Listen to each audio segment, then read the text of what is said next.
ეთერშია კურიერი 6 საათზე ახალ ამბებს თამარ ურუშაძე გაგაცნობთ.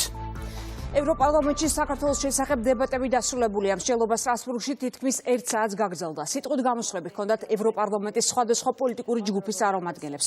იმ ევროდეპუტატებმა, რომლებიც გასულ კვირას თბილისში იმყოფებოდნენ კოლეგებს საქართველოში მიმდინარე პროცესების შესახებ საკუთარი პოზიციები გააცნეს. დარბაზში ისმოდა კრიტიკა ქართული ოცნების მისამართით. ევროპარლამენტარების ნაწილმა კი განაცხადა, რომ დამოკიდებულება საქართველოს ხელისუფლების მიმართ უსამართლო და შერჩევითია. თავგზავნილებს ევროპარლამენტიდან ქეთი ზანთარაია უფრო დეტალურად გაგვაცნობს. ქეთი, ეთერში ხარ. ევროპარლამენტარების ნაწილი ევროკავშირისგან გადამწყვეტ რეაგირებას ელოდება თანაც ერთიანი ფორმით. ეს კი დღევანდელი დებატების დროს კიდევ ერთხელ გამოჩნდა. ევროპელი დეპუტატების ნაწილმა დღეს კიდევ ერთხელ თქვა იმის შესახებ, რომ საქართველოში არსებული ვითარების განეიტრალება შეუძლია მხოლოდ ორ გზას. ერთი ეს არის ახალი არჩევნების დანიშვნა, მეორე კი კონკრეტული თანამდებობის პირებისთვის ინდივიდუალური სანქციების დაწესებას, თუმცა ასე არ ფიქრობენ ევროპარლამენტის სრულ შემადგენლობაში. დღეს დებატების დროს გაისმა განსხვავებული აზრიც და მაგალითად საკუთარი კოლეგები ევროპარლამენტის დეპუტატების ნაწილმა დაადანაშაულა იმაში, რომ უგულებელყოფენ ისინი ქართული ხალხის ნებას, რომელიც მათ გამოხატეს არჩევნების დროს და ერთგვარად დესტაბილიზაციის მცდელობაშიც კი დასდეს ბრალი. უპრეცედენტო პროტესტი მოყვა საქართველოს ხელისუფლების გადაწყვეტილების გამოცხადებას აღარ აწარმოონ გაწევრიანების შესახებ მოლაპარაკებები 2028 წლამდე. ეს არის პირველი შემთხვევა, როდესაც ქვეყანა, რომელსაც კანდიდატის სტატუსი მიენიჭა, მკაფიოდ უხვევს მისი ევროპული გზიდან. საქართველოში ვითარება უარესდება. გასული 2 კვირის განმავლობაში 450-ზე მეტი პირი დააკავეს. ეს მოვლენები ცალკეული ინციდენტები არ არის, არამედ ნაწილია საქართველოს დემოკრატიული უკუსვრის უფრო ფართო სურათისა. 26 ოქტომბრის საპარლამენტო არჩევნებამდე აღინიშნებოდა სერიოზული დარღვევები. ხელისუფლება მიიღო უცხოური გავლენის შესახებ კანონი და ეგრეთ წოდებული ოჯახური ღირებულებების საკანონმდებლო პაკეტი. ეს ორივე საკანონმდებლო ინიციატივა წინააღმდეგობაშია ევროპულ ნორმებთან და ღირებულებებთან. პატივცემულო წევრებო, დროა ევროკავშირმა გადამწყვეტი რეაგირება იქონიოს და თან ერთიანი ფორმით. საქართველო ხდება სახელმძღვანელო, თუ როგორ შეუძლია რუსულ გავლენას დემოკრატიული სისტემა გადააქციოს ავტორიტარულ რეჟიმად ტყვის გასროლის გარეშე. მაგრამ საქართველო ევროკავშირის კანდიდატია. ევროკავშირის ინსტიტუტები განზე ვერ გადგებიან. ჩემი ჯგუფის ევროპის სახალხო პარტიის პოზიცია ნათელია. საპარლამენტო არჩევნები მოპარული იქნა. საქართველოს დასახმარებლად სხვა გზას ვერ ვხედავთ, თუ არა ახალი არჩევნები. სალომე ზურაბიშვილი არის ერთადერთი ლეგიტიმურად არჩეული პრეზიდენტი მანამდე, ვიდრე ახალი არჩევნები ჩატარდება. ჩვენ მოვუწოდებთ წევრ სახელმწიფოებს დაუწესონ სანქციები ინდივიდებს, რომლებიც პასუხისმგებელი არიან არჩევნების გაყალბებაზე და მშვიდობიანი მოქალაქეების წინააღმდეგ ძალადობაში. საქართველოში და რუმინეთში ევროკავშირი უგულველყოფს ხალხის ნებას. ჩვენ ვხედავთ, რომ თქვენ ცდილობთ დესტაბილიზაციის მოხდენას საქართველოს ლეგიტიმური მთავრობის წინააღმდეგ. საქართველოში იყო პროტესტი, თქვენ აგულიანებთ ამ პროტესტს საქართველოს სახელმწიფოს წინააღმდეგ. ცდილობთ, რომ პროცესი უმართავი გახდეს მაიდანის მსგავსად. საქართველო და თავისი ინსტიტუტები აწყდებიან ძალადობას იმათი მხრიდან, ვინც წააგვა არჩევნები. იმის მიუხედავად, რაცაც თქვენ აკეთებთ, ქართული ოცნების გამარჯვება აღიარებული იყო სახელმწიფოების მიერ. პრეზიდენტი არჩეული იქნა კანონის მიხედვით. ხალხს რუმინეთსა და საქართველოში არ უნდათ, რომ სუვერენიტეტი წაართვან. ვიდრე მსოფლიო ნელ-ნელა მესამე მსოფლიო ომისკენ მიდის, ჩვენ იმით დაგვიმახსოვრებენ, რომ ზედიზედ 4-ჯერ საქართველოს არჩევნებზე ვარჩიეთ საუბარი, რომელსაც სხვადასხვა შეზღუდვები და ოპოზიციის პროტესტი მოჰყვა. თუმცა ამასობაში ჩვენ კენჭს არ ვუყრით რეზოლუციას, რომელიც გმობს იმ სამარცხვინო გენოციდს, რომელსაც პალესტინელი ხალხის წინააღმდეგ ახორციელებენ. თუმცა ჩვენ პოულობთ დროს საქართველოს საკითხის განსახილველად, რადგან არ გვსურს ვაღიაროთ, რომ წლების განმავლობაში საქართველოს მოქალაქეები ხმასაძლევენ საკუთარი ინტერესების მიხედვით და არა ისე, როგორც ურსულა ფონ დერ ლაიენს სურს. დღევანდელი აქცია არის ქუჩის აქცია ხელისუფლების წინააღმდეგ. ისინი, ვინც ამას აკეთებენ, ვინც მოუწოდებენ ამ ქუჩის საპროტესტო აქციებს, იგივე ხალხია, ვინც ტაშს უკრავს ზეწოლას მუშებისა და სტუდენტების მიმართ, რომლებიც გამოდიან ევროპის ქუჩებში მეტი უფლებების მოთხოვნით. სიმართლე, რომელიც არ გინდათ უთხრათ ევროპის მოქალაქეებს, არის ის, თუ რატომ ცდილობთ აიძულოთ ახლად არჩეული მიღებული ხელისუფლება რუსეთთან პირდაპირ დაპირისპირებისკენ, ნატოს ან ამერიკის შეერთებული შტატების ინტერესების გასაძლიერებლად. მესამე ქვეყნების ევროკავშირში გაწევრიანება უნდა ეფუძნებოდეს თანაბარ ურთიერთობებს, ერთმანეთის ღირსების პატივისცემას, სანქციების მუხარის, როგორც ზეწოლის ინსტრუმენტის გამოყენების გარეშე. საქართველოსთან დაკავშირებით ევროპარლამენტში დებატები უკვე დასრულებულია და ევროპელი დეპუტატები ამ საკითხთან დაკავშირებით დაახლოებით 1 საათის განმავლობაში მსჯელობდნენ. მადლობა ქეთი ზანთარაია საუბრობდა კურიერის პირდაპირ ეთერში. კურიერის ინფორმაციით სალომე ზურაბიშვილი საფრანგეთში გაემგზავრა. ევროპარლამენტის სპიკერის განცხადებით, ხვალ ზურაბიშვილი სტრასბურგში ევროპარლამენტის სხდომას დაესწრება, სიტყვით გამოვა და შეხვედრებს გამართავს. პრეზიდენტის ადმინისტრაციას ჯერ ვიზიტის შესახებ ოფიციალური ინფორმაცია არ გავრცელებია. შეფასებები გაკეთდა მმართველ გუნდში. ინფორმაციაც გვაქვს, აპირებენ ევროპარლამენტის სხდომას და სალომე ზურაბიშვილის მიწვევას, სადაც პატარა პერფორმანსი უნდა შედგეს. მასპერს უნდა წამოუწმენ, როგორც ზელენსკის და ოვაციებით უნდა დაასრულოს მან საკუთარი გამოსვლა. რა თქმა უნდა, ასეთი მარტივი პერფორმანსებით ვერავითარ გავლენას ვერ მოახდენენ გოგოლი ჩინოვნიკები და პოლიტიკოსები ჩვენს ქვეყანაში მოვლენების განვითარებას. არის მარტივი პერფორმანსი, რომელსაც ვერავითარი ეფექტი ვერ ექნება. არანაირი მნიშვნელობა არ აქვს ექს-პრეზიდენტი რა სიტყვის და ეს სიტყვა ჩემი გამოგონილი და ექსკლუზივი არ არის, იმიტომ რომ განცხადებაც გაკეთდა უკვე რომ მათ მიიწვიეს ექს-პრეზიდენტი. ექს-პრეზიდენტი ზურაბიშვილი რას იტყვის, ამას მნიშვნელობა არც მათთვის აქვს, ვინც მიიწვია. ახლა ცდილობენ ეგრეთ წოდებული ჟურნალისტების ნაწილის ენაზე ვიტყვი, კარწინკის დადგმას, როგორც ამოდგება კენჭისყრის წინ სიტყვით გამოსვლის დროს, ზურაბიშვილის სიტყვის გამოსვლის დროს, ოღონდ ადგილო დროს, ასე ვთქვათ, იმიტომ რომ ამ დროს გამოსვლების დრო არ არის, 700-მდე ევროპარლამენტარი და ტაშ დაუკრავს ზურაბიშვილს. ეს სცენა უნდათ დახატონ, რომ შემდეგ ყველა საინფორმაციო საშუალებაში ეს რამდენიმე წამიანი კადრი ტრიალებდეს ქართული ოპოზიციის ახლად დაბადებული ლიდერის სალომე ზურაბიშვილის საპიაროდ. ევროპარლამენტმა ვებგვერდზე სალომე ზურაბიშვილის შესახებ ინფორმაცია ჩაასწორა და მიუთითა, რომ რობერტა მეცოლამ სტრასბურგში სიტყვით გამოსვლისთვის საქართველოს პრეზიდენტი მიიწვია.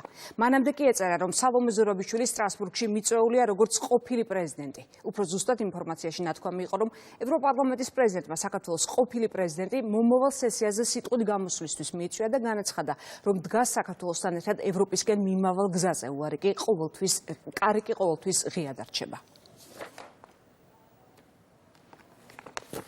ჯეფრი საქსის ინტერვიუ, რომელშიც ის ბაიდენის ადმინისტრაცია საქართველოში ხელისუფლების ცვლილებასა და კავკასიის რეგიონში დესტაბილიზაციის მცდელობაში ადანაშაულებს ილონ მასკმა ტვიტერზე გააზიარა. მასკი, რომელიც ტრამპის მომავალი ადმინისტრაციის წევრია, წერს, რომ საქსის ინტერვიუ ძალიან საინტერესოა. კოლუმბიის უნივერსიტეტის პროფესორმა ინტერვიუ ტაკერ კარლსონს მისცა, ის საქართველოსა და რუმინეთში მიმდინარე პროცესებში შტატების ჩარევაზე საუბრობს. საქსი აცხადებს, რომ ბაიდენის ადმინისტრაციის მიზანი იყო ცვლილებები და დესტაბილიზაცია, რაც არ გამოვიდა. ჩვენ ვხედავთ ცხელ წერტილებს გარშემო. მაგალითად ავიღოთ საქართველოს სამხრეთ კავკასიის რეგიონში არის პატარა ტიპიური რეჟიმის შეცვლის მცდელობა, რომელიც ბოლო კვირებში იქ მიმდინარეობს. ეს არ გამოუვართ, მაგრამ მიზანი იყო ამ რეგიონის დესტაბილიზაცია. ამაში აბსოლუტურად ნათელია ამერიკის შეერთებული შტატების ჩარევა. ჩვენ ვხედავთ რუმინეთში კიდევ ერთ უცნაურ ეპიზოდს, როდესაც საპრეზიდენტო არჩევნები მეორე ტურში იყო და წამყვანი კანდიდატი ამბობდა, რომ ჩვენ უნდა დავასრულოთ ომი უკრაინასთან. რუმინეთის უზენაესმა სასამართლომ კი არჩევნები გაუქმა რუსეთის ჩარევის ბრალდებით. უნგრეთის საგარეო საქმეთა მინისტრის შეფასებით საქართველოს საკითხში ევროკავშირმა პოლიტიკური თვალთმაქცობის მსოფლიო რეკორდი დაამყარა. პიტერ სიარტომ დაგმო ევროკავშირის ქმედებები და განაცხადა, რომ ქართული ოცნება საქართველოს უკვე 12 წელია მართავს. პარტიამ ქართველი ელექტორატის ნდობა მოიპოვა და ბრიუსელში არავის აქვს უფლება აიჩქოს და აყენოს ქართველი ხალხის ნება. სიარტოს განმარტებით შეუძლებელია სანქციების დაწესება მხოლოდ იმიტომ, რომ საქართველოს გაწევრიანების შესახებ მოლაპარაკებების 2028 წლამდე გადადება გადაწყვიტა. hogy a kormányzati teljesítmény. Georgia kérdésében საქართველოს საკითხში ევროკავშირმა დღეს პოლიტიკური თვალთმაქცობის მსოფლიო რეკორდი დაამყარა. ნათელია რაზია აქ საუბარი, ვინაიდან საქართველოში გამართულ საპარლამენტო არჩევნებში ვერ გაიმარჯვეს იმ ლიბერალურმა ძალებმა, რომლებსაც ბრიუსელის სასურველად მიიჩნევს. არამედ კონსერვატიულმა მშვიდობის მომხრე პატრიოტულმა პარტიამ. მათ საქართველოზე პოლიტიკური შეტევა წამოიწყეს. ქართული ოცნება საქართველოს უკვე 12 წელია მართავს და ამ ხნის განმავლობაში საშუალო შემოსავალი გაიზარდა 3-ჯერ. მშპ ერთსულ მოსახლეზე და უცხოური ინვესტიციები კი 2-ჯერ. ამ ხნის განმავლობაში მმართველმა პარტიამ ქართველი ელექტორატის ნდობა მოიპოვა. აქ ბრიუსელში არავის აქვს უფლება ეჭქვეშ დააყენოს ქართველი ხალხის ნება. ფიქრობ, შეუძლებელია ქვეყნის წინააღმდეგ სანქციების დაწესება, მხოლოდ იმიტომ, რომ მან უბრალოდ გადაწყვიტა გაწევრიანების შესახებ მოლაპარაკებები 2028 წლამდე გადადოს. ევროკავშირის საგარეო საქმეთა მინისტრების გადაწყვეტილება პოლიტიკური შეფასებების მთავარი თემაა თბილისში. ოპოზიცია უნგრეთსა და სლოვაკეთს აკრიტიკებს, რომლებმაც საქართველოს ხელისუფლების დასანქცირება დაბლოკეს. ოპოზიცია შეაცხადება, რომ ევროკავშირის ქვეყნების მხრიდან ინდივიდუალური შეზღუდვების დაწესების მოლოდინი აქვთ. ქართულსობაში კი ამბობენ, რომ საქართველოს ევროკავშირში უნგრეთის ხელმძღვანელობით ყავს ისეთი პარტნიორები, რომლებიც ყველა უსამართლო გადაწყვეტილებას დაბლოკავენ. სხდომის დასრულების შემდეგ საგარეო და უსაფრთხოების საკითხებში ევროკავშირის უმაღლესმა წარმომადგენელმა თქვა, რომ სანქციებზე 27 წევრს შორის შეთანხმება ვერ შედგა. კაია კალასის განცხადებით, ევროკავშირი ვიზ რეჟიმის შეჩერების პროცედურას მხოლოდ დიპლომატიური და სამსახურებრივი პასპორტების მქონე პირებისთვის დაიწყებს. ევროკავშირში არის ის ორი ქვეყანა, რომელიც ამავდროულად არის მოკავშირე რუსეთის ხელისუფლების, მაგრამ მიუხედავად ამისა, ჩვენ უნდა ველოდოთ უახლოეს პერიოდში ინდივიდუალურად ქვეყნების მიერ დაწესებულ სანქციებს, იმის მსგავსად, როგორც ეს დაწერს და ბალტიის ქვეყნების მხრიდან და ფაქტი არის ერთი, ევროკავშირის კარი არის ღია ქართველი ხალხისთვის. სამწუხაროდ ეს ორი სახელმწიფო, უბრალოდ მათი ლიდერები, ბატონი ორბანის და ფიცოს სახით, მუდმივად მხარს უჭერენ ქართული ოცნების ხელისუფლებას. მე თავს შევიკავებდი მათ როგორც რაღაცა პრორუსული სახელმწიფოების შეფასებისგან, მაგრამ ისინი გამოირჩევიან როგორც ანტიუკრაინული ნაბიჯებით, ისე მუდმივად რაღაც წინააღმდეგობაში მოდიან, შიდა ევროპულ წინააღმდეგობაში მოდიან ამდენიმე წამყვან ევროპულ სახელმწიფოებთან. ასეთი პიარი რუსეთს მე მგონი არც ერთი პოლიტიკური ძალისგან არ აქვს, როგორც ეს აქვს საქართველოში რადიკალური ოპოზიციისგან. რადიკალური ოპოზიცია ამტკიცებს, რომ რუსეთი თავიდან ბოლომდეა საქართველოში შემოსული, ახლა ამტკიცებენ, რომ 5 ქვეყანაშია უკვე რუსეთი შესული. ეს არის, რა თქმა უნდა, პიარ კამპანია, რომელსაც რადიკალური ოპოზიცია რეალურად აწარმოებს რუსეთის სასარგებლოდ. ანუ ისინი ამტკიცებენ, რომ რუსეთი არის შესული ყველგან და ყველაფერში. არა მარტო საქართველოში, არამედ უკვე ევროკავშირში შევიდა ღრმად. ეს ყველაფერი, რა თქმა უნდა, მეტყველებს იმაზე, რომ სასწრაფოთილია დღეს ოპოზიცია და აღარ იციან რას მოეჯიდონ, სწორედ ამას უკავშირდება ეს თავდასხმა, რომელსაც ეს ადამიანები ახორციელებენ ჩვენს ევროპელ პარტნიორებს. არ ქვია მას. ამათ თქვენ ჯაშუშები, ამიტომ კიდევ ერთხელ გამოაჩინეს თავის თავი. ანუ ლანძღავენ ვიღაცას, პრორუს უწოდებენ იმიტომ, რომ საქართველოს წინააღმდეგ გარკვეულ ღონისძიებას ხარი არ დაუჭირეს. ალბათ გახსოვთ, რამდენიმე თვის წინ დაიწყო უნგრეთის ლანძღვა მათი მხრიდან. ანუ ვინც პატივს ცემს საქართველოს მის არჩევანს, ქართველი ხალხის არჩევანს, იმას ლანძღავენ პირველ რიგში და უპირატესად. იყო ერთი ქვეყანა, რომელიც ხარჯს გვიჭერდა, შემდეგ გახდა 2-2-ს ლანძღავდნენ, ახლა გახდა 5. და ეს რას ნიშნავს, იცით? სადაც შეუძლიათ მიიღონ ყოველგვარი კონტროლის გარეშე, ყოველგვარი ჩარევის გარეშე აბსოლუტურად დამოუკიდებელი გადაწყვეტილებები, ის ქვეყნები თამამად უჭერენ ხარს სიმართლეს. მე არ ვამბობ, რომ დანარჩენ 22 ქვეყანაში დაქვემდებარებულია აბსოლუტურად ბოლომდე ყველაფერი რაღაც კონტროლს და გავლენებს, მაგრამ ვიღაც თავს იკავებს საპირისპირო პოზიციის დაფიქსირებისგან, ვიღაც, მაგალითად ბალტიის ქვეყნები, ხედავთ თქვენ როგორი აგრესიულები არიან, სადაც ყველაზე ნაკლებია დამოუკიდებლობის ხარისხი იმ მმართველების პირობებში, ვინც დღეს მართავს ამ ქვეყნებს, ისინი არიან უფრო მძაფრად და რადიკალურად განწყობილები საქართველოს და ქართული ხალხის არჩევანის მიმართ. თბილისში პოლიტიკური შეფასებების თემაა კაია კალასის განცხადებაც. ევროკავშირის უმაღლესმა წარმომადგენელმა თქვა, რომ ხელისუფლებისთვის განკუთვნილი დაფინანსება გადამისამართდება სამოქალაქო საზოგადოებისკენ, დამოუკიდებელი მედიებისა და ქართველი ხალხისკენ.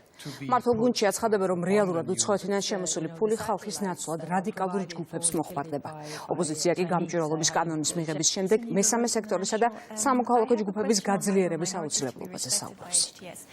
როდესაც კონკრეტული პოლიტიკოსები და ჩინოვნიკები ასეთ გადაწყვეტილებას იღებენ, შინაარსი რა არის გასაგები ამ გადაწყვეტილების ქართული ხალხის მაგურად ეს თანხები უნდა მოხმარდეს იმ ძალებს, რომლებიც უპირისპირდებიან სწორედ ქართულ ხალხს და ქართული ხალხის ნებას. ხო, ეს არ არის რა თქმა უნდა სწორი ნაბიჯი, ეს არის მორიგი ანტიქართული ნაბიჯი, თუმცა ამით ჩვენს ქვეყანას ვერავინ დაასიამებს. კაია კალასი კიდევ ერთხელ აჩვენებს იმას, რომ თავარი ბრძოლის ხაზი გადის დღეს ქართულ ხალხზე და იმ სახალხო პროტესტზე, რომელიც ქვეყნის დემოკრატიის და ევროპული მომავლის დასაცავად 20 დღეა მიმდინარეობს. ხელი მხარდაჭერა ქართული ხალხის კუთხით, ისევე როგორც დამოუკიდებელი მედიის და სამოქალაქო სექტორის კიდევ ერთხელ აჩვენებს იმას, რომ ქართული ხალხის ბრძოლას აქვს მხარდაჭერა დასავლეთისგან. ძალიან ნათელი და მკაფიო სიგნალია, რომ არავინ არ აღიარა ეს რეჟიმი, რა თანხებიც ჰქონდათ გამოყოფილი. იმას აღარ მიცემენ ამ თვითგამოცხადებულ ეგრეთ წოდებულ ხელისუფლებას და ვისაც ხარს უჭერს ევროკავშირი და ევროკავშირის წევრი სახელმწიფოები, ეს არის ქართველი ხალხი და გააგრძელებენ ქართველი ხალხის მხარდაჭერას და დაფინანსებას. აგენტურა უნდა გაძლიერდეს საქართველოში, იმიტომ რომ ისინი არიან ჯგუფები, რომლებიც ვერ უზრუნველყოფენ საქართველოს ხელისუფლების ცვლილებას, არეულობის, ქაოსის და რევოლუციის გზით. ეს არის ამ გზავნილის ქვეტექსტი და ნაცები, მათი სატელიტი პარტიები საქართველოში და მათი პატრონები უკმაყოფილოები არიან იმ შედეგებით, რაც NGO სექტორმა, მდიდარმა NGO სექტორმა და მათმა აგენტურამ, გარეძალების, უბრალოდ უნდა დავასრულოთ, აგენტურამ დადო. ამიტომ შიგნით უჯავდებიან თავად ჟურნალისტებს, აპირებენ ტელევიზიების დახურვას, აპირებენ NGO სექტორის მათი წარმომადგენლების ამ შემთხვევაში და არა მთლიანად NGO სექტორის გაძლიერებას იმისათვის, რომ მომავალში მეტად იყოს უზრუნველყოფილი ჯაშუშების სიძლიერე. ანტიქართული ნაბიჯი ასე აფასებს საქართველოს პრემიერ-მინისტრი ევროკავშირის საბჭოს გადაწყვეტილებას. ირაკლი კობახიძის განცხადებით, ასეთი ქმედებები ძირს უთხრის ევროპული სტრუქტურების სანდოობას ქართულ საზოგადოებაში. პრემიერი თვლის, რომ იმ ქვეყნების ჩამონათვალი, რომლებიც სანქციების წინააღმდეგ წავიდნენ, კიდევ უფრო ფართოა და ხელისუფლება განაგრძობს კონსულტაციებს ყველა იმ სახელმწიფოსთან, რომლებიც მხარს უჭერენ ქართულ ხალხს. ირაკლი კობახიძე მისაუბრა 28 ნოემბრის გადაწყვეტილებაზე და ქვეყანაში დაგეგმილ სცენარზე. მისი თქმით, ეს იყო პრევენციული ნაბიჯი შანტაჟის წინააღმდეგ. ერთ-ერთი რეკომენდაცია, რომელიც გასცა საბჭომ, უკავშირდება დიპლომატიური პასპორტის ფლობელებისთვის სავიზო რეჟიმის შემოღების პროცედურის დაწყებას. მიუხედავად იმისა, რომ ამ რეკომენდაციასაც არსებითად სიმბოლური დატვირთვა აქვს, ის უნდა შეფასდეს როგორც ერთმნიშვნელოვნად ანტიქართული ნაბიჯი. ზუსტად ასეთი გადაწყვეტილებების შედეგია ის, რომ ევროპული სტრუქტურები ქართული საზოგადოების აღქმაში მუდმივ დევალვაციას განიცდიან, რაც არის სერიოზული პრობლემა. თქვენიცით, რომ ცოტა ხნის წინ ჩატარდა თვითონ ევროკავშირის მიერ ევრობარომეტრის კვლევა, რომლის თანახმადაც ბოლო 6 თვის განმავლობაში ევროპული სტრუქტურების მიმართ ნდობა საქართველოში არის შემცირებული 6%-ით. მე მინდა მადლობა გადავუხადო 5 კონკრეტულ ქვეყანას, რომელმაც ქართული ხალხის მხარდამჭერი პოზიცია დააფიქსირა ამ საბჭოზე. ეს არის როგორც მოგეხსენებათ უნგრეთი, სლოვაკეთი, იტალია, ესპანეთი და რუმინეთი. მათ დაიცვეს ქართული ხალხის ინტერესები საბჭოზე. თქვენ იცით, რომ ევროპა და ევროკავშირი კონკრეტულად დღეს დგას ძალიან რთული გამოწვევების წინაშე. ხედავთ რა ხდება სხვადასხვა ქვეყანაში. არის პოლიტიკური კრიზისი არაერთ ქვეყანაში ევროკავშირის მასშტაბით. კრიზისია ევროკავშირის ორ წამყვან ქვეყანაში, ეს არის მოგეხსენებათ საფრანგეთი და გერმანია ერთმანეთის მიყოლებით. ჯერ მაკრონის, შემდეგ შოლცის თავრობებს გამოუცხადა ეს უნდობლობა შესაბამისი ქვეყნების პარლამენტებმა. არის უმძიმესი მდგომარეობა უკრაინაში და სირიაში, რაც არის რა თქმა უნდა ევროკავშირის პრობლემაც და არის ეკონომიკური სტაგნაცია მთელი ევროკავშირის მასშტაბით, ზოგიერთ შემთხვევაში რეცესიასთანაც კი, ანუ ეკონომიკურ შემცირებასთანაც კი გვაქვს საქმე. ასე დროს, როდესაც კონკრეტული ევროპელი პოლიტიკოსები და ჩინოვნიკები საქართველოს შანტაჟისთვის იცლიან და უკვე ჩავარდნილი მაიდნის მხარდაჭერას ცდილობენ, ეს არის რგულად რომ ვთქვათ, რა თქმა უნდა, გაუგებარი. თუმცა მე გამოჩნდა, რომ ამ შანტაჟს სინამდვილეში არავითარი ძალა არ აქვს, რასაც ჩვენს მიერ 28 ნოემბერს მიღებულმა გადაწყვეტილებამაც შეუწყო ხელი.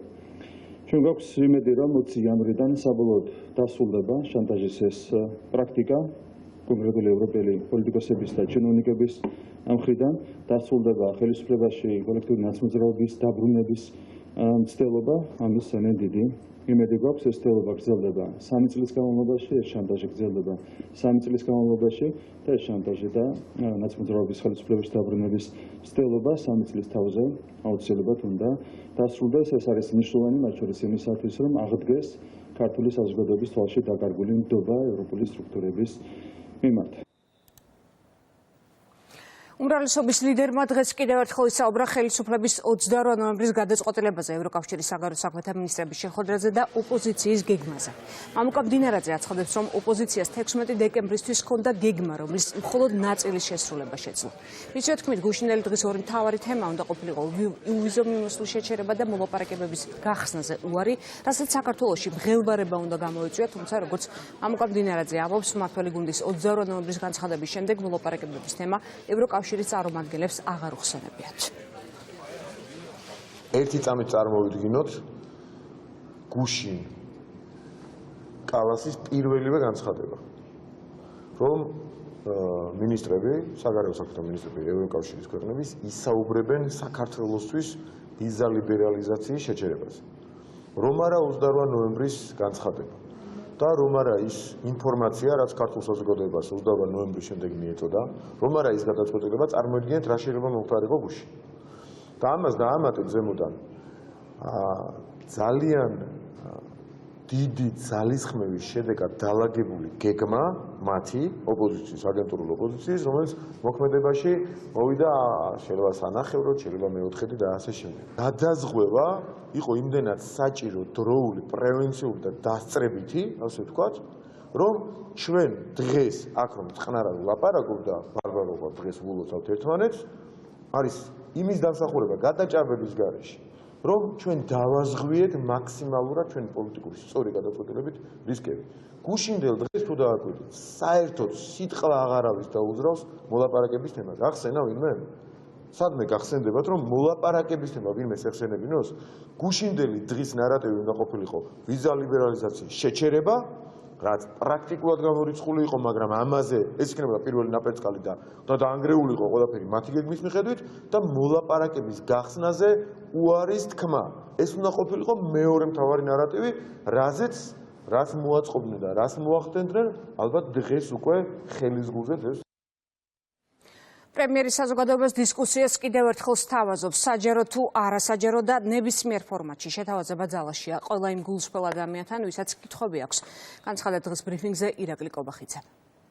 ახლა როდესაც შანტაჟის გადამწყვეტი ფაზა დასრულდა, მაიდანი ჩავარდა, კიდევ ერთხელ თავაზობ ყველა გულშფელ ადამიანს, რომელსაც ჯერ კიდევ აქვს კითხვები, გამართოთ საჯარო თუ არასაჯარო დისკუსია ნებისმიერ ფორმატში. ეს ჩვენი შეთავაზება რჩება ძალაში, რა თქმა უნდა, ძალიან მნიშვნელოვანი გამოწვევები გვაქვს ჩვენს წინაშე, ეს არის მათ შორის პირველ რიგში ლიბერალური ფაშიზმის დამარცხება ჩვენს ქვეყანაში, ლიბერალური ფაშიზმის დამარცხება და საზოგადოების გაერთიანება არის შესაძლებელი მხოლოდ ერთმანეთის მოსმენით, სოციალური დისკუსიით, აქედან გამომდინარე კიდევ ერთხელ მინდა შევთავაზო ყველა გულშფელ ადამიანს, რომელსაც აქვს კითხვები, რომელსაც აქვს საკუთარი მოსაზრებები კონკრეტულ საკითხებთან დაკავშირებით, გამართოთ ნებისმიერ ფორმატში საჯარო თუ არასაჯარო დისკუსია. საერთო სახალხო რევოლუციაზე და მოქმედებების გააქტიურებაზე ისაუბრა დღეს მიხეილ სააკაშვილმა. ახლა არის გადამწყვეტი რევოლუციური მოქმედებების დრო, უნდა ვიჩქაროთ და ვიყოთ ფორმაში, მათ შორის 20 იანვრისთვის, განაცხადა ექს-პრეზიდენტმა. მისივე თქმით, ხელისუფლება 20 იანვრამდე შეეცდება სიტუაციის გადაწყვეტას და თუ ვითარება დასტაბილურდა, შედეგი მძიმე იქნება. სააკაშვილმა განცხადებები სახელმწიფო საზღვრის უკანონო კვეთის საქმეზე მიმდინარე სასამართლო პროცესზე გააკეთა. ის კლინიკა ვივა მედიდან ონლაინ ჩაერთო. შეფასება გაკეთა მმართველ გუნდში, სადაც თქვეს, რომ 20 იანვრამდე ოპოზიციას დესტაბილიზაციის და არეულობის მოწყობა სურს, რაც მათ არ გამოუვათ. ვიყოთ ძალიან ხიზლად. არ იყო განსაკუთრებული დრო. ჩვენ დრო მუშაობს ჩვენ წინააღმდეგ. 20 იანვრამდე ესწრებიან გადაკითხვის სიტუაცია და ყველაფერი არის მომავალ. საჭიროა მეორე აქტიური პირველად მოქმედი თუმცა რა თქმა უნდა ხალხის აქტიურობა პოლიტიკურ ჯარჯერებს უარი ამაზე არ აქვს ლაპარაკობა საჭირო ახალი ძველი ყველა გამოსაკერებელია უნდა ვიჩქაროთ უნდა ვიყოთ ფორმაში მათ შორის 20-თვის ახლა კაკალებს და ახლა იქნება თუ ეს გაასტაბილურა ჩვენ გვერდით უკვე უნდა წიეთ ამიტომ ახლა არ არის შეჩერების ჩენელების და ეს ამიტომ ვაწყენობა ბუთის გულობის დრო ახლა არის გადაწყვეტი რევოლუციური მოქმედებების დრო საერთო სახალხო რევოლუცია ეს არის გადამწყვეტი ბრძოლა საქართველოს ახარია და სააკაშვილი გარდა სხვა რამეებისა ერთ რამეშიც დაემსგავსნენ ერთმანეთს ეს არის წამოწდენები იმიტომ რომ იმდენად მუსირებს მათში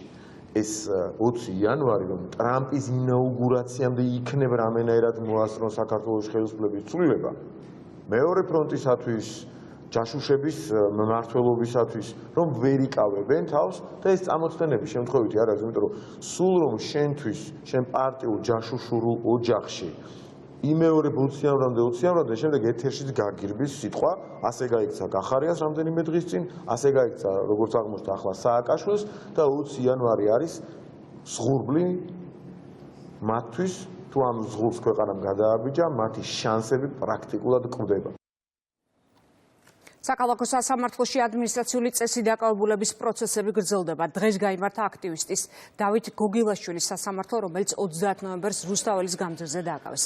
მას დაუმორჩილებლობას ედავებიან. ამ საქმეზე მოსამართლე გადაწყვეტილებას 9 იანვარს გამოაცხადებს. პროცესს რამდენიმე საელჩოს წარმომადგენელიც დაესწრო.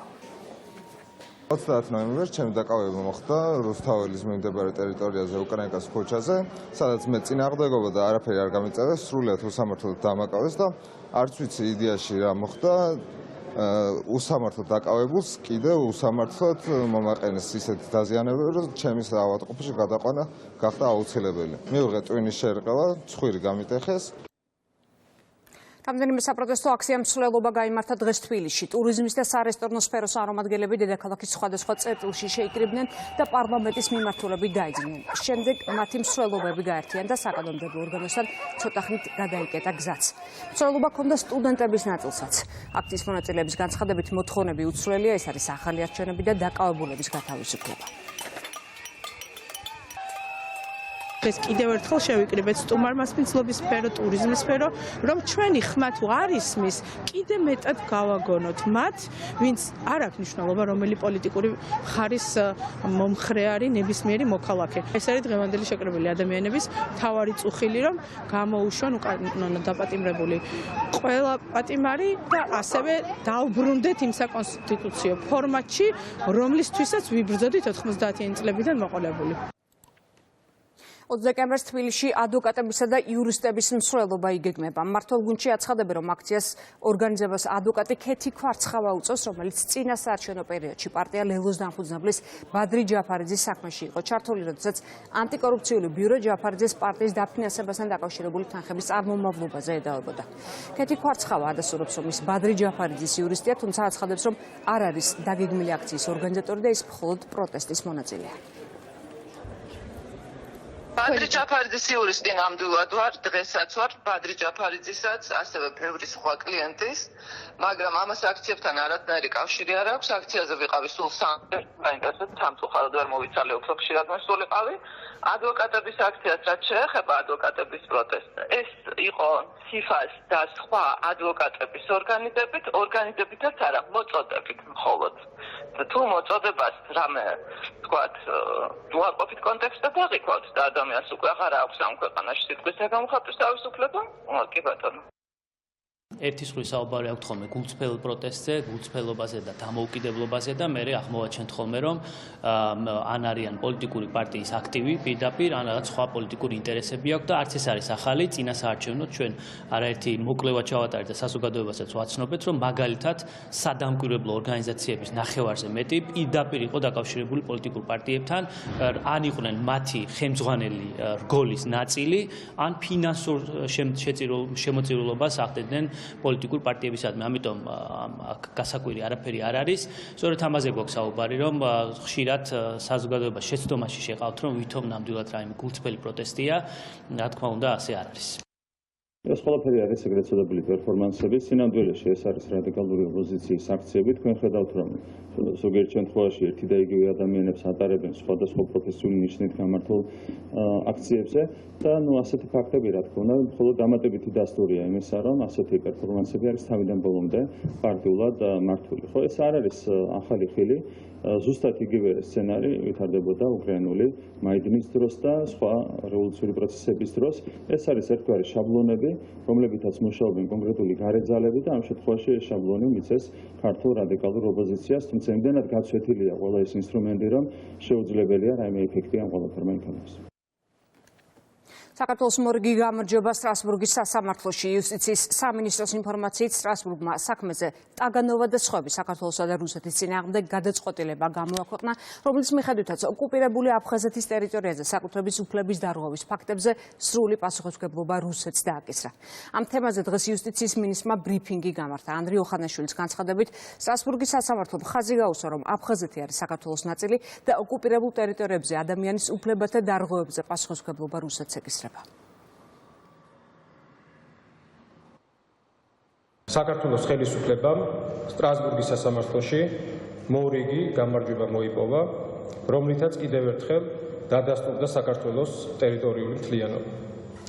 დღეს სტრასბურგის სასამართლომ საქმეზე ტაგანოვა და სხვები საქართველოსა და რუსეთის წინააღმდეგ გადაწყვეტილება გამოაქვეყნა, რომლის მიხედვითაც ოკუპირებული აფხაზეთის ტერიტორიაზე საკუთრების უფლების დარღვევის ფაქტებზე სრული პასუხისმგებლობა რუსეთს დააკისრა. აღნიშნულ საქმეზე მომჩივანი ფიზიკური პირების პრეტენზია შეეხებოდა ოკუპირებული აფხაზეთის ტერიტორიაზე საკუთრებასთან დაკავშირებულ საკითხებს. სტრასბურგის სასამართლომ ხაზი გაუსვა, რომ საერთაშორისო სამართლის შესაბამისად აფხაზეთი არის საქართველოს განუყოფელი ნაწილი, თუმცა 1990-იანი წლებიდან მოყოლებული საქართველოს ხელისუფლება მასზე ვერ ახორციელებს ეფექტურ კონტროლს რუსეთის მხრიდან სამხედრო, ეკონომიკური და პოლიტიკური ჩარევის გამო. ოკუპირებული აფხაზეთის ტერიტორიაზე საქართველოს მხრიდან ეფექტური კონტროლის განხორციელების შეუძლებლობის მიუხედავად სტრასბურგის სასამართლომ ხაზგასმით მიუთითა, რომ საქართველოს ხელისუფლებამ გაატარა ყველა შესაძლებელი და გონივრული ღონისძიება აფხაზეთში პირთა საკუთრების უფლების დასაცავად.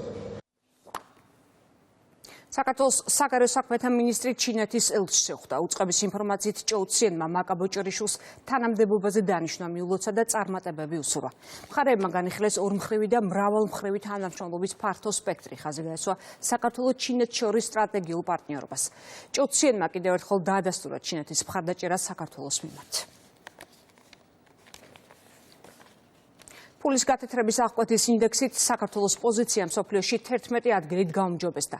2024 წლის ამ ინდექსს ბაზელის მმართველობის ინსტიტუტი აქვეყნებს. საქართველოს ფულის გათეთრების რისკისგან გათავისუფლებით გაუსწრო დიდი შვიდეულის 3 ქვეყანას, ევროკავშირის და ნატოს წევრ 8 სახელმწიფოს. ინდექსი ფულის გათეთრების რისკს ზომავს მსოფლიოს 164 ქვეყანასა და ტერიტორიაზე. სადაც კი ობიექტური კვლევა გამოკრთება ხოლმე, ყველა პარამეტრს ვარ წინ. ვერ დამისახელებთ სფეროს ვერც ერთს, ბუნებაში ისეთი სფერო არ არსებობს. იმიტომ ვამბობ, რომ ადამიანები, რომლებიც გვაკრიტიკებენ, იქნებ დაეყრდნონ რეალურ მონაცემებს. ქართულს დაანებეთ თავი, სტატისტიკის მონაცემებსაც დაანებეთ ქართულს თავი. ბაზელი იქნება თუ სოფლიო ბანკი თუ სავალუტო ფონდი, ყველა რეიტინგული სოფლიოში აღიარებული ინსტიტუცია, რომელიც ობიექტურად Heritage Foundation-ი მაგალითად ობიექტურად აფასებს რომელიმე კრიტერიუმს ყველა საქართველოსთან მიმართებით აქვეყნებს ხოლმე გაუმჯობესებულ ვერსიას. არც ერთ პარამეტრში ჩვენ უკუსვა არ გვაქვს. პირიქით რამდენიმე პუნქტით ყველგან წინ ვართ წაწეული. რატომ? იმიტომ რომ ობიექტურად ქვეყანა მიდის წინ. უყურებთ კურიერს 6 საათზე. რეკლამის შემდეგ პირდაპირ ეთერში ბრუნდებით. უკრაინული მედიის ინფორმაციით რუსი გენერლის აფეთქების უკან უკრაინის უშიშროების სამსახური დგას. აფეთქებას მოსკოვში გენერალ-ლეიტენანტი იგორ კირილოვი და მისი თანაშემწე ემსხვერპლნენ. კირილოვი რადიაციული, ქიმიური და ბიოლოგიური დაცვის ძალების ხელმძღვანელი იყო. სავარაუდოდ დისტანციურად დაამოქმედეს სკუტერში დამონტაჟებული ასაფეთქებელი მოწყობილობა. გუშინ უკრაინამ კირილოვს ბრალი დაუსწრებლად წაუყენა. გამოძიების ინფორმაციით, მან პირადად გასცა ბრძანება უკრაინის თავდაცვის ძალების წინააღმდეგ ქიმიური იარაღის გამოყენების შესახებ. 15 წლის გოგონამ სკოლაში 3 მოზარდი მოკლა. დაჭრილია 6. სროლა ვისკონსინის შტატის ქალაქ მედისონში, ერთ-ერთ ქრისტიანულ სკოლაში მოხდა. გოგონა საკუთარ სკოლაში ცეცხლსასროლი იარაღით მივიდა და ბავშვებს ცეცხლი გაუხსნა. ამის შემდეგ სავარაუდოდ მას სიცოცხლე თვითმკვლელობით დაასრულა. მოტივი უცნობია. პოლიტიკური კრიზისი გერმანიაში მას შემდეგ, რაც ახალ კანცლერს ბუნდესტაგმა უნდობლობა გამოუცხადა, ახლა ქვეყანა პრეზიდენტის გადაწყვეტილებას ელოდება. შტაინმაიერს 21 დღე აქვს იმისთვის, რომ გადაწყვეტოს დაითხოვს თუ არა პარლამენტს, რის მერეც ქვეყანაში რიგ გარეშე არჩევნები უნდა ჩატარდეს. პოლიტიკური კრიზისი მას შემდეგ დაიწყო, რაც შოლცმა ფინანსთა მინისტრი გადააყენა, რის მერეც თანამდებობა დატოვა კიდევ 2 უწყების ხელმძღვანელმა. დასრულდა მეტროსადგურ ავლაბრის ზედა ვესტიბიულის რეკონსტრუქცია. ჩატარებული სამუშაოები დღეს თბილისის მერმა დაათვალიერა. გამაგრდა სადგურის რკინაბეტონის თაღი და კოლონები, შეიცვალა სახურავის ჰიდროსაიზოლაციო ფენები, მოეწყო გარე სადრენაჟე სისტემა, შეიცვალა სადგურის ინტერიერი და ფასადი. პროექტი, რომელიც განმახორციელეთ, გარკვეული დრო წაიღო, იმიტომ რომ როდესაც დემონტაჟი განხორციელდა, იყო მძიმე და სერიოზული პრობლემები. მთლიანად ამორტიზირებული იყო შენობა და მოგვიწია მთლიანად გამაგრება. ამ პროექტის პარკლებში მთლიანად განახლდა ზედა ვესტიბიული, ხედავთ როგორი მოწესრიგებულია. ჩვენ რა თქმა უნდა გვინდა გავაგრძელოთ ამ ტიპის სამუშაოები ყველა მეტროსადგურზე. ჰქონდა საუბარი ევროპის რეკონსტრუქცია და განვითარების ბანკთან, რომლის ჩართულობით შეუძლებთ საერთაშორისო ტენდერების გამოცხადებას, მიმდინარეობს დოკუმენტაციის მომზადება და მომავალი წლისთვის უკვე მეტროსადგურების განახლებაზე გამოვაცხადებთ საერთაშორისო ტენდერებს, სადაც შეძლებენ უცხო კომპანიებიც მიიღონ მონაწილეობა. ეს მეტროს ამოსასვლელი ემსახურება რამოდენიმე უბანს, არა მარტო ჩვენობა, მათ შორის ჩუღურეთის ნაწილსაც, მთლიანად ავლაბარს, ელიას და აი მართლა ძალიან დიდი მოლოდინი იყო და ვფიქრობ, რომ ის იერსახე, ახლა რომელიც დაიბრუნა და ახალი იერსახით არის ფაქტიურად დღეს უკვე ეს ვესტიბიული, ვფიქრობ, რომ უნდა გაგრძელდეს და გვაქვს გეგმაში კიდე რამოდენიმე მეტროსადგურის რეაბილიტირება. დღეს ბარბარობა მართლმადიდებელი ეკლესია წმინდა ბარბარეს ხსენების დღეს აღნიშნავს. წყაროების მიხედვით წმინდა ბარბარე მე-4 საუკუნის დასაწყისში აწამეს. მართლმადიდებლობისთვის ის დღემდე ითვლება ბავშვების მფარველად, მარტვილობისა და რწმენის სიმბოლოდ. საქართველოში მოქმედ ტაძრებში წირვა-ლოცვა ჩატარდა.